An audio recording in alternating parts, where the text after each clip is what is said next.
Cek cek cek.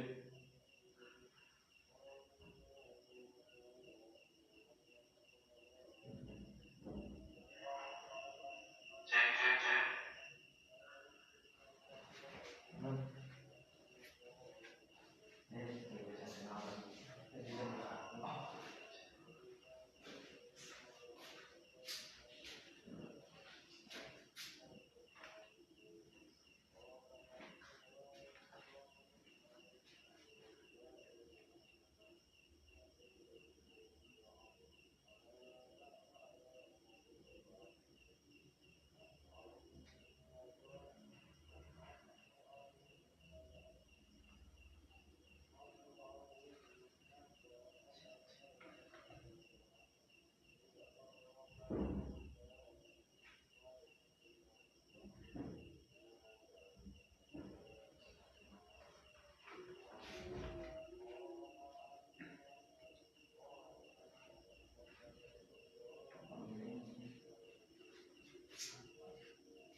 Bismillahirrahmanirrahim. Assalamualaikum warahmatullahi wabarakatuh.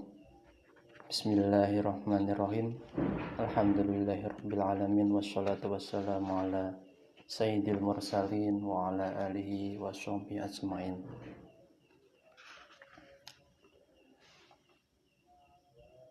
Pada kesempatan kali ini saya akan belajar bersama panjenengan sederek ansor saha kaum muslimin wa muslimat yang pada kesempatan kali ini kita akan belajar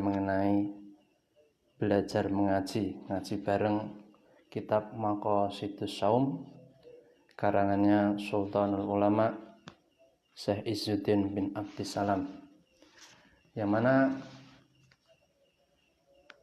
sedikit biografi beliau. Syekh Izzuddin Abdissalam itu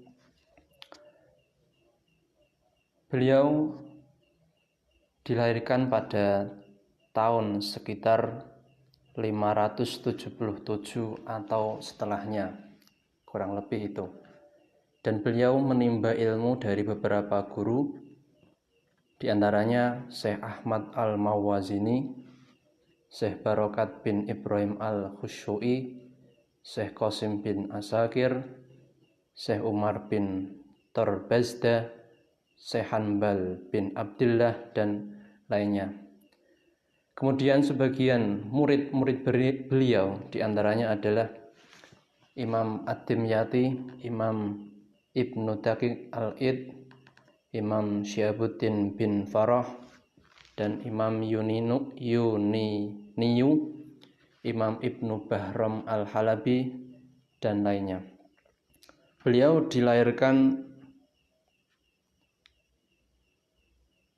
wafat, Sultan Aulia ini Syekh Izzuddin wafat pada tahun 660 Hijriah. Juga disebutkan wafat beliau sekitar tahun 600, ada yang mengatakan 649 di kota Mesir.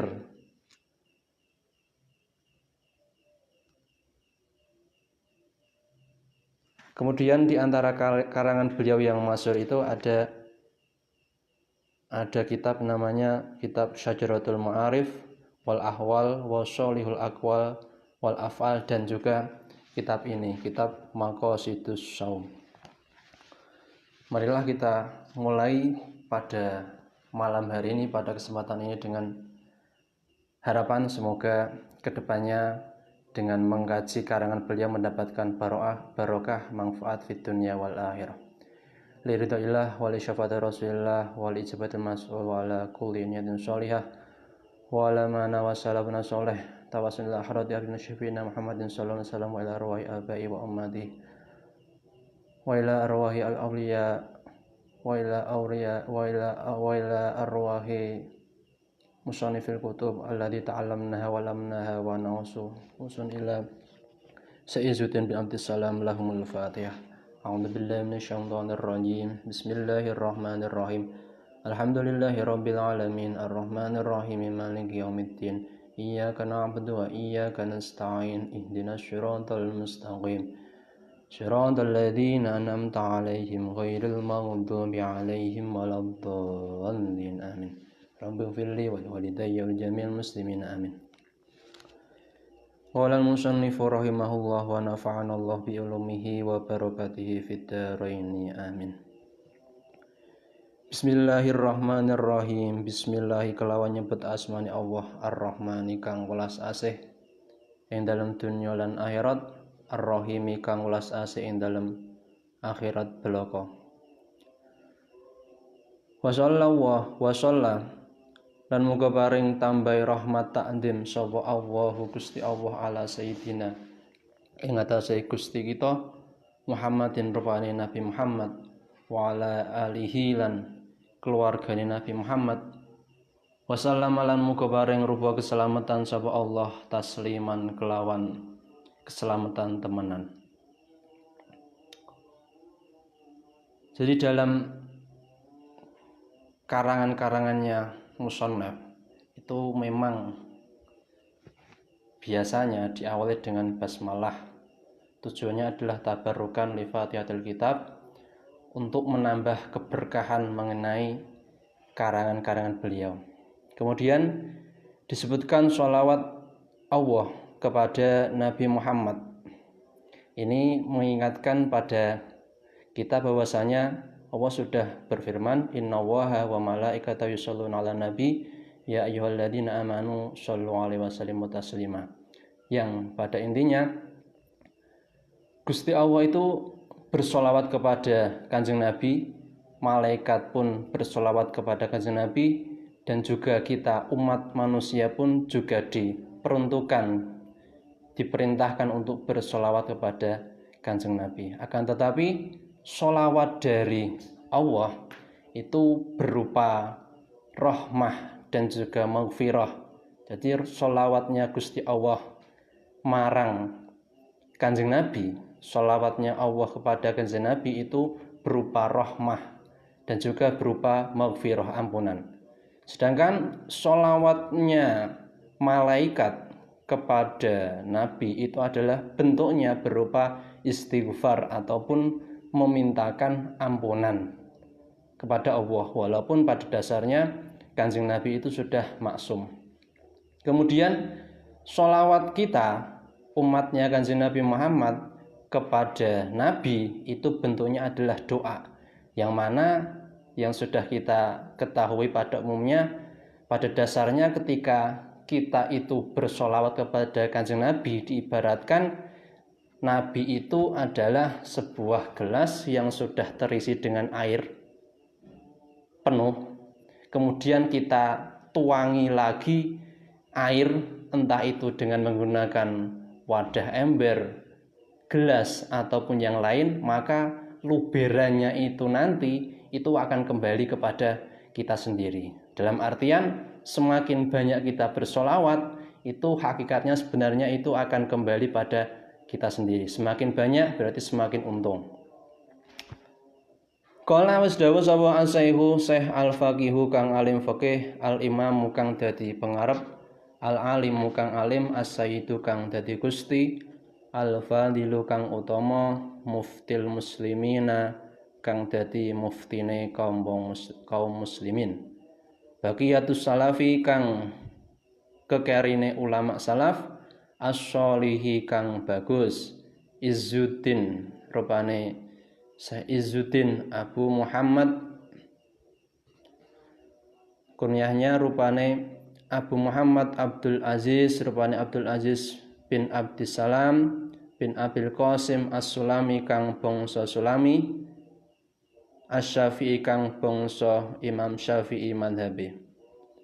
Hafidhahu muga-muga ngrasa ing Syekh Izzuddin sapa Allah Gusti Allah, wa abqahu lan muga netepake sapa Allah ing Syekh Izzuddin.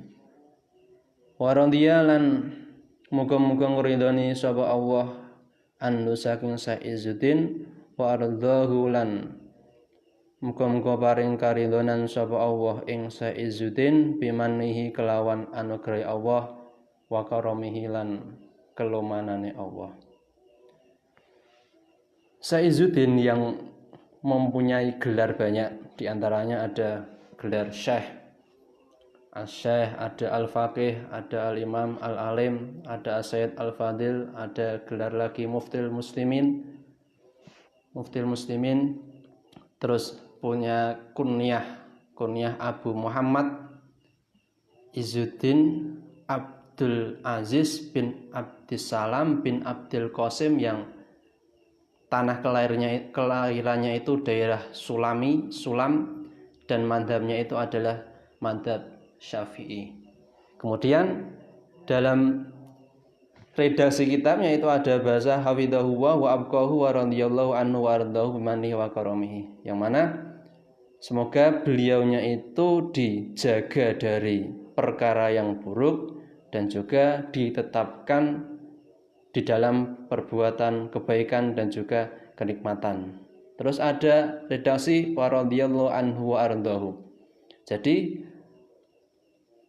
yang selama ini kita kenal, yang saya kenal itu istilah radhiyallahu anhu itu menandakan bahwasanya gelar ataupun doa itu biasanya menempel pada sahabat-sahabat Nabi. Contohnya misalkan sahabat Umar bin Khattab radhiyallahu anhu RA, ataupun sahabat Abu Bakar bin Siddiq RA radhiyallahu anhu. Di sini ada setelah nama Saizuddin ada radhiyallahu anhu. Ini menandakan bahwasanya penggunaan radhiyallahu anhu ini boleh digunakan pada selain sahabat. Misalkan Syaibul Liwa'il Hamdi radhiyallahu anhu, itu boleh saja. Itu karena apa? Karena itu adalah sebuah bentuk doa. Kitabus Shaumi utawi iki iku kitab kang nerangake poso. Wa fihi lan iku tetep ing dalem Kitabus Shaum asyru fusulin utawi 10 pira-pira fasal. Al-faslu utawi fasal al-awwalu kang kawitan iku fi wujubihi, tetep ing dalem nerangake wajibe saum. Qala wis dawuh sapa Allah, Gusti Allah taala, hale mulur sinten Allah, wa azza lan mulya sapa Allah, wa jalla lan ma agung sapa Allah. Rupane dawuh, ya ayyuhalladzina amanu kutiba alaikumus syiyamu kama kutiba alal ladzina min qablikum la'allakum tattaqun. Al-ayah. Ya ayyuhalladzina he eling-eling wong akeh amanu kang padha iman sapa alladzina kutiba den wajibake alaikum ing atas sira kabeh apa asyamu poso kama kutiba kaya oleh den wajibake apa siam alal ladzina ing atase wong akeh min qablikum kang tetep sadurunge sira kabeh la'allakum menawa sira kabeh iku tattaquna padha takwa sira kabeh. Untuk pembahasan yang awal, Saizuddin itu membahas mengenai puasa, shaum. Dan di dalam puasa itu, di dalam Kitabus Shaum ini memuat 10 fasal, 10 perincian. Al-fasal awal fi wujubihi, yang awal ini menerangkan tentang fasal awal ini menerangkan tentang kewajiban puasa sesuai dengan firman-Nya Allah surat Al-Baqarah ayat 183, kurang lebih artinya, wahai orang-orang yang beriman telah diwajibkan puasa kepada kalian semua seperti hanya telah diwajibkannya puasa kepada orang-orang sebelum kalian, supaya kalian itu menjadi orang-orang yang bertakwa. Maknahu utawi maknane qauluhu ta'ala iku la'allakum tattaquna an-nara bisaumihi, iku la'allakum menawa sira kabeh iku tattaquna gawe perlindungan sira kabeh an-nara saking neraka bisaumihi sebab posone shaim. Fa inna shaumahu krana sak temene posone shaim iku sababun dadi sebab li ghufranil dzunubi maring den ngapurane pira-pira dosa al mujibati kang nekake apa dunub linnari maring neraka. Jadi orang-orang yang beriman, orang iman dalam khitabnya Allah itu kalau tidak ya ayyuhalladzina amanu ya berarti ya ayyuhan nas. Kalau ya ayyuhalladzina amanu khitabnya ini adalah orang-orang yang beriman. Orang-orang yang beriman berarti dia itu nanti diwajibkan, diharuskan berpuasa seperti hanya puasanya orang-orang yang terdahulu.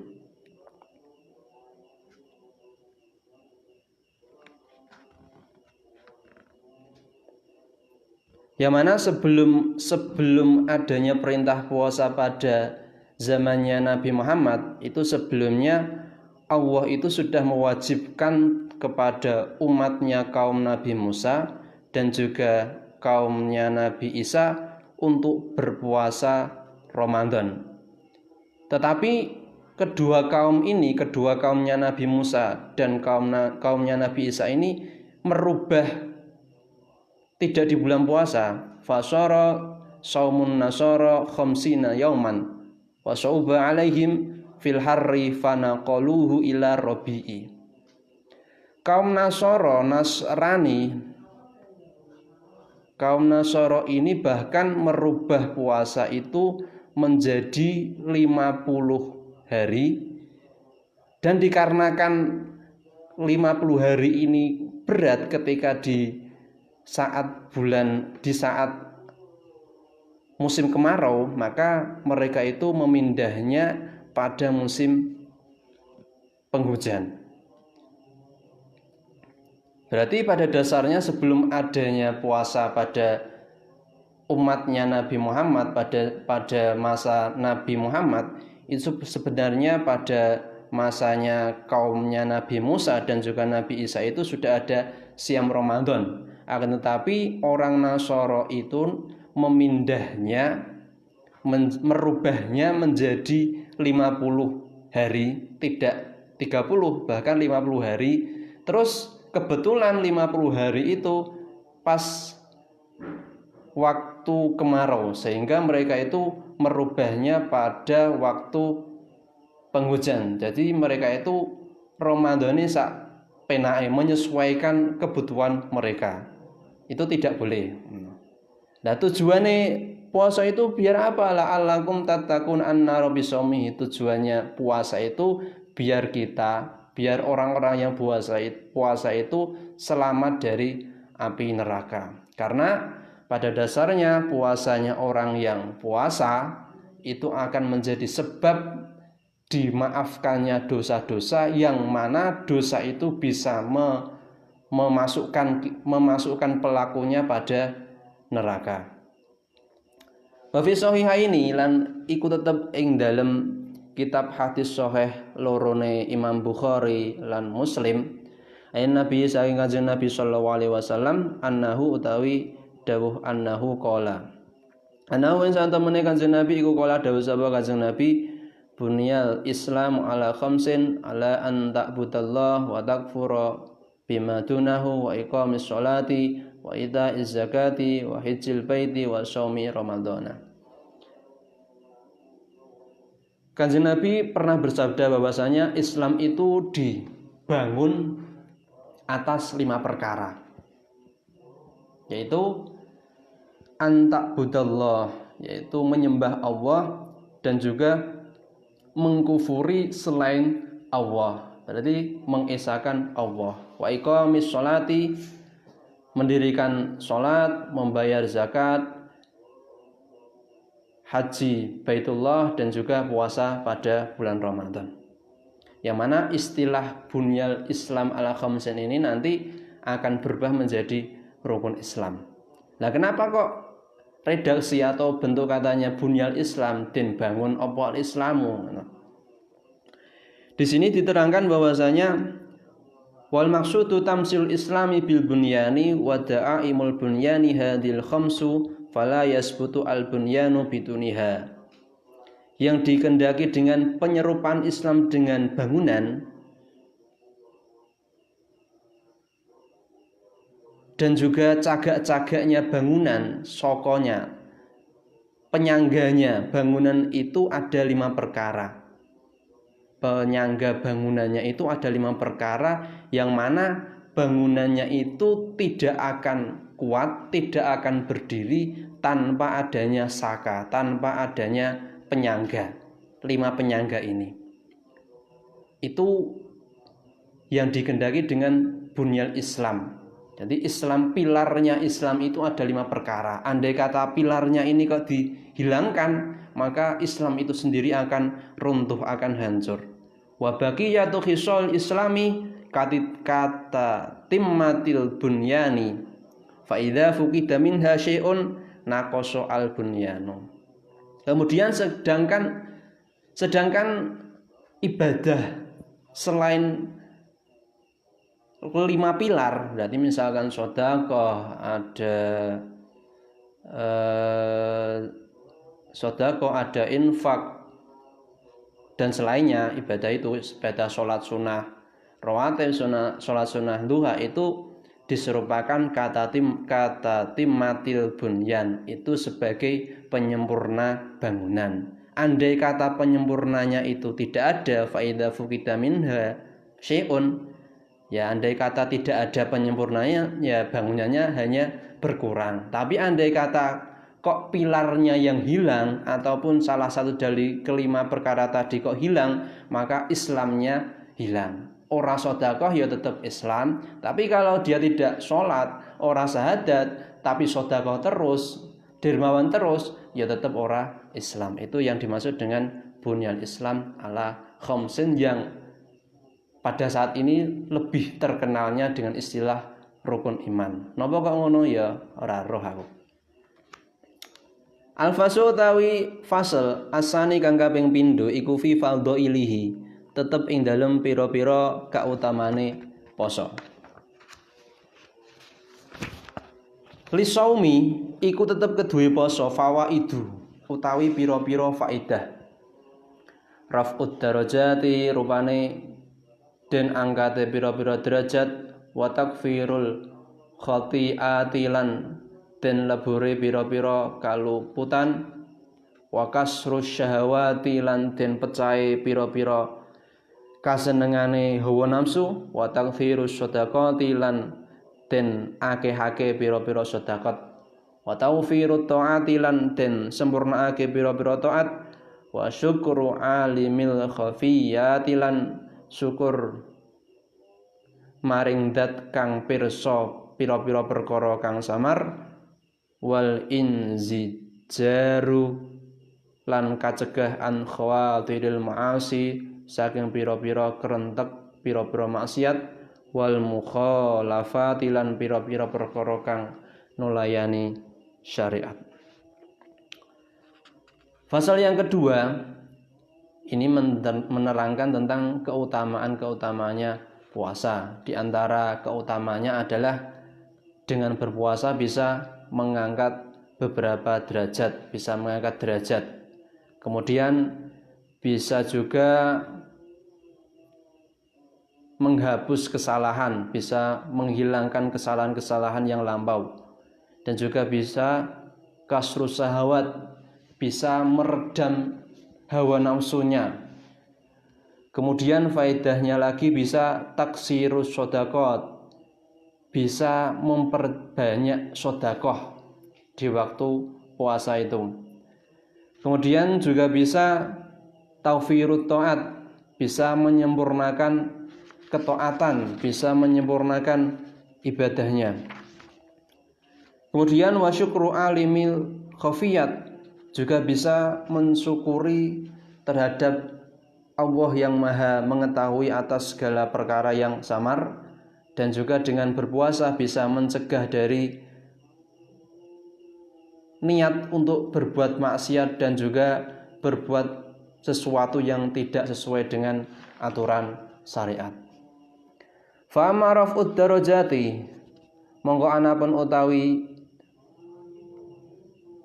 den angkate pira-pira derajat iku fali kaulihi krana dawuh Kanjeng Nabi sallallahu alaihi wasallam rupane dawuh idza jaa ramadhanu futiyat abwabul jannah wa ghuliqat abwabun nar wa suffidat asyayatinu. Idza jaa ing dalem nalikane teka apa ramadhanu bulan Ramadan futihat mongko den buka apa abwabul jannati pira-pira lawange swarga wa ghuliqat lan den tutup apa abwabun nari pira-pira lawange neraka wa suddifat asyayatinu lan den belenggu apa pira-pira setan. Dengan berpuasa pada bulan Ramadan itu faedah yang pertama itu bisa mengangkat derajatnya, karena pada saat bulan Ramadan itu sudah disabdakan oleh Kanjeng Nabi futiyat abwabul jannah, pintu-pintu surga itu dibuka lebar. Sedangkan huliqat abwabun nar, sedangkan pintu-pintu neraka itu dikunci rapat-rapat. Dan suffidat asyayatin, sedangkan setan-setannya pun juga dibelenggu, dipenjara. Jadi sebenarnya ketika pada saat bulan Ramadan orang yang berpuasa itu mendapatkan keistimewaan. Berarti tidak ada yang menggoda, tidak ada yang menakut-nakuti, yang ada hanyalah harapan yang jelas. Ramadan futiyat abwabul jannah, harapannya dibuka lebar sehingga bisa meningkatkan amal ibadahnya. Wali kaulihi lan krana dawuhe Nabi sallallahu alaihi wasallam hikayatan krana nyritakake an Rabbi saking pangerane Nabi azza maha luhur wa jalalan hale maha agung sinten Allah. Rupane dawuh kullu amal ibni adama lahu illa siyama fa innahu li wa ana azibihi wa siyamu jannatun. Kullu amal ibni adama utawi kabeh amale ibnu Adam iku lahu tetep kedue ibnu Adam illa siyama kejaba poso. Fa innahu mongko sak temene asyam iku li tetep kedue ingsun. Wa ana utawi ingsun iku ajzi bakal males sapa ingsun bihi kelawan siam.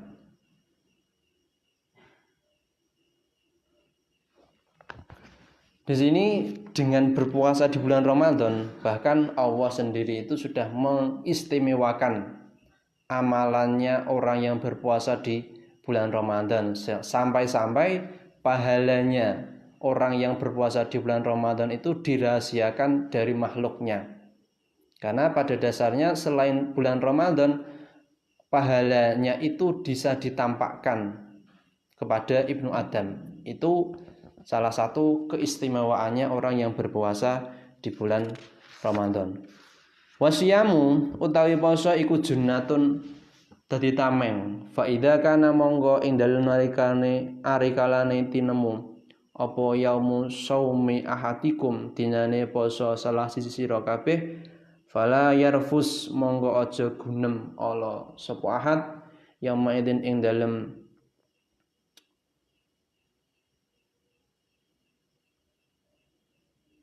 dinane poso wala yaskhab lan aja para padu sapa ahad fa in sabahu monggo lamun ngajak misuh-misuhan sapa ahad ing ahad sapa ahadun wong suwiji au qatalahu utawa ngajak paten-patenan sapa ahad ing ahadikum falyakul monggo becik ngucap sapa ahadikum inni imruun shaimun. Ini sak temene ingsun iku imruun wong siji shaimun kang poso. Ini sak temene ingsun iku shaimun wong kang poso. Waladi demi dat nafsu Muhammadin kang utawi ruwe Kanjeng Nabi Muhammad iku biyadihi tetep ing dalem kekuasaane alladzi la khalufu fami shaimi yakti utawi ambu bacine tutuke wong kang poso iku atyabu luweh wangi indallahi tetep ing dalem ngersane Allah yaumal kiamati ing dalem dina kiamat min rihil miski tinimbang ambune lenga misik. Kemudian diterangkan lagi bahwasanya puasa itu adalah sebuah tameng, sebuah penghalang. Maka ketika kita itu berpuasa, di saat berpuasa siang hari itu, maka tidak diperkenankan untuk berkata jelek dan juga tidak diperkenankan untuk bertengkar dan juga tidak diperkenankan untuk bertengkar. Andai kata ada salah satu orang itu menghina kita, misuhi kita, ataupun qatalahu, ataupun orang itu mengajak kita untuk berperang, maka falyakul inni mru'un shaimun. Katakanlah, aku itu adalah orang yang berpuasa. Tujuannya itu bukan untuk mengingatkan orang lain yang mengajak kita